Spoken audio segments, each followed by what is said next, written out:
hard to imagine ever getting out of a situation like this. Over the past couple of days, I've tried to show you ways that you could get out by going into a sinking car myself. But there's one factor no one's tested: airbags underwater.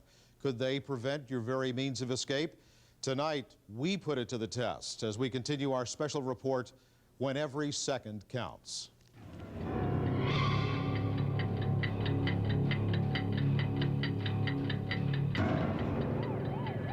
The driver was out of the car, in the water, screaming for help. Jack Taylor remembers that afternoon in March when his leisurely drive on the turnpike suddenly turned into a life-and-death race. The windows, doors, everything was covered by the water. Taylor's professional instincts as a firefighter kicked in when he saw the woman in trouble. I got my boots off, jumped in the canal. Another gentleman helped me get her to the embankment. Only then did they learn the woman's 2 daughters were still trapped inside.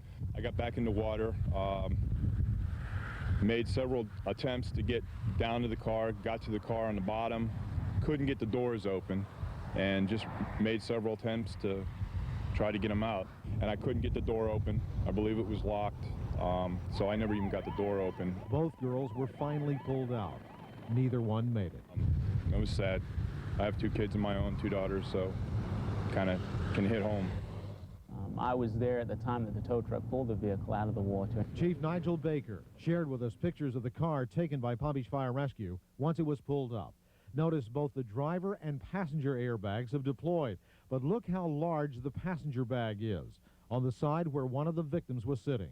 And you could see that the airbag itself, because of the size of it, it fully encompassed the passenger front seat. What is your professional opinion of how that would have impeded the people from getting out of the car? It's a large possibility that that had a problem, or it could have posed a problem to the people in the vehicle. So it must have been a hindrance somewhat to the individual getting out of the vehicle. What'd you do? We wanted to see for ourselves what an airbag would do once it deploys underwater. Using a junk car, we asked an automotive technician to rig the driver's side airbag so it would go off once it hits the water, just as it might in a real-life situation. Now, the passenger side in this car didn't have an airbag. For safety reasons, we use a dummy in the driver's seat. But a photographer is in the back seat recording what happens. Okay, I'm ready. Is everybody ready? Okay. Okay, here we go.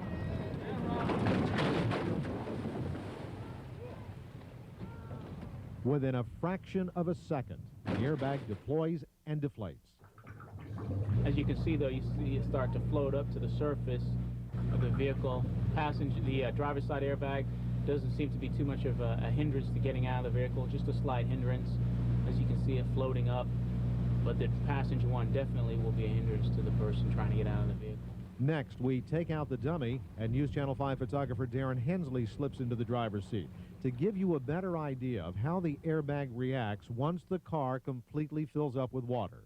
No, it floats to the top. It keeps enough air in it. It's stuck to the top. Now imagine if this were the passenger airbag, 3 times the size. An airbag is a selling tool that the car manufacturers uses today, and they work really well on dry land. But when they get in the water, it can be a hindrance. Has anyone actually done any airbag safety tests underwater? We wanted to find out. We contacted the National Safety Council, which essentially told us they don't know of any. So we contacted a few of the car manufacturers, posed the question to them, and they told us about the same thing, that they haven't done any tests either. Your best defense in any situation like this is to be prepared. Act quickly. Time becomes a precious commodity. And remember the valuable game plan which we've shown you over the past 2 nights. First, remember to unbuckle your seatbelt. Then get out through the windows if you can roll them down. Or wait until the pressure of the inside of your car equalizes with the pressure outside. Then push your door open and get out. One more thing. If your windows are electric, don't rely on them working underwater. Your best bet can be the center punch, a valuable tool. And above all, always remember. It's the old infamous don't panic. Stay calm and take time now to learn your escape plan. It could one day be your only way out, when every second counts. Palm Beach County Fire Rescue provided us with those valuable tips so that we could be able to pass them on to you.